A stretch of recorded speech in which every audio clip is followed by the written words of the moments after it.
Assalamualaikum warahmatullahi wabarakatuh. Nama saya Muhammad Haikal dengan NIM 0102524635 dan ini adalah presentasi tugas akhir dari kelas Internet untuk Segala IF22H untuk pengumpulan ujian akhir semester. Jadi di dalam tugas akhir ini saya membuat sebuah project IoT dengan konsep monitoring penggunaan daya atau power menggunakan Workpiece Simulator dan juga Thingsboard sebagai tampilan untuk dashboardnya nanti.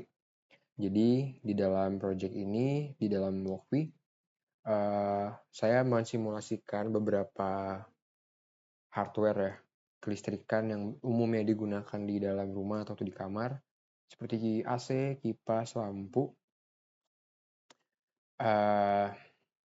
dan itu di sini kita menggunakan beberapa bagian ya, beberapa komponen. Kita ada 4 relay modul dengan masing-masing relay ini mewakilkan hardware. Ada lampu, AC, kipas, dan ada TV. Jadi relay-relay ini semuanya terkoneksi ke ESP32.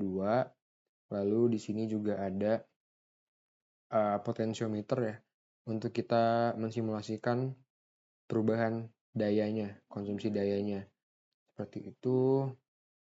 Lalu di sini ada beberapa push button untuk nge-off atau on-kan masing-masing dari komponen ini ataupun alat kelistrikan yang kita punya, seperti itu. Dan ini ada LED ya untuk penanda. Jadi di dalam project ini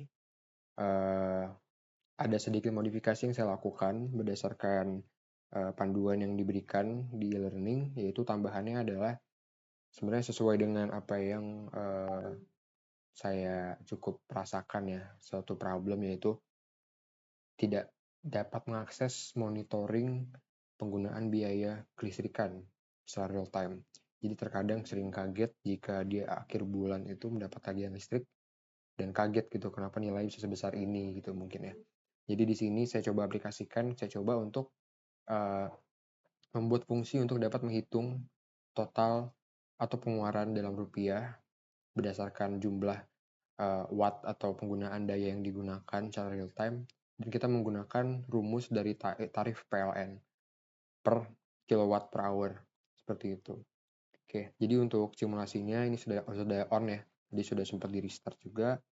Di kodenya di sebelah kiri ini adalah untuk konfigurasi Wi-Fi dan koneksi ke Thingsboard-nya ya, untuk tokennya. Lalu ini untuk pin, untuk tahu pin mana yang akan menjadi sumber datanya.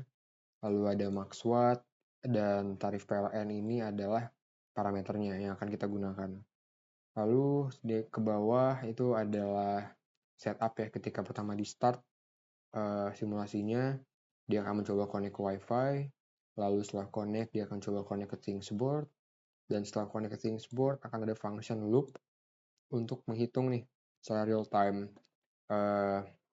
Dan di sini kita dapat menghitung ya berdasarkan rumus dari PLN juga.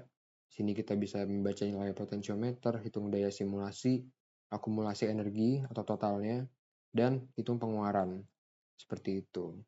Ini berdasarkan rumus dari PLN. Dan ini adalah beberapa payload yang kita kirim datanya untuk nanti bisa di-consume atau dipakai di Thingsboard. Seperti itu. Jadi kita akan coba masuk ke Thingsboard-nya. Ini untuk simulasinya ya. Bisa dilihat ini power wattnya 510, energinya 0,21, dan total cost-nya ini dalam rupiah masih 31. Lalu kalau kita ke Thingsboard teman-teman, kurang lebih seperti ini ya dashboardnya. Jadi untuk di project ini memang dibuat cukup sederhana, namun untuk tujuannya itu straightforward ya, dan memang tujuannya dari awal adalah untuk bisa memonitoring keuangannya nih, berapa konsumsi sih kita dari powernya itu per hari atau secara real time, dan berapa uang atau biaya yang harus dibayarkan ya dalam setiap hari ataupun setiap bulan, agar kita bisa planning gitu untuk pembiayaannya, untuk penggunaan dayanya juga supaya nggak over budget gitu ya. Jadi di sini ada dua widget ya, ada dua card. Yang satu ini ada total biaya yang tadi saya sampaikan, salah satu dari payloadnya, total cost IDR itu ada di 32,05, ini rupiah ya. Dan ini juga ada card atau widget untuk menghitung konsumsi daya saat ini. 2200 itu adalah maksimumnya.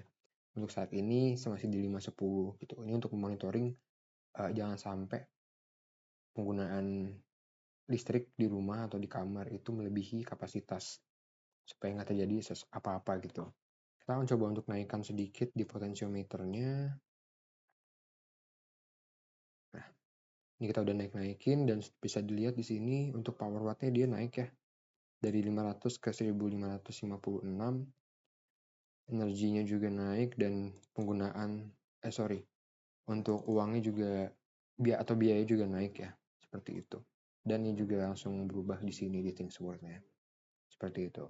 Kurang lebih untuk proyeknya seperti itu.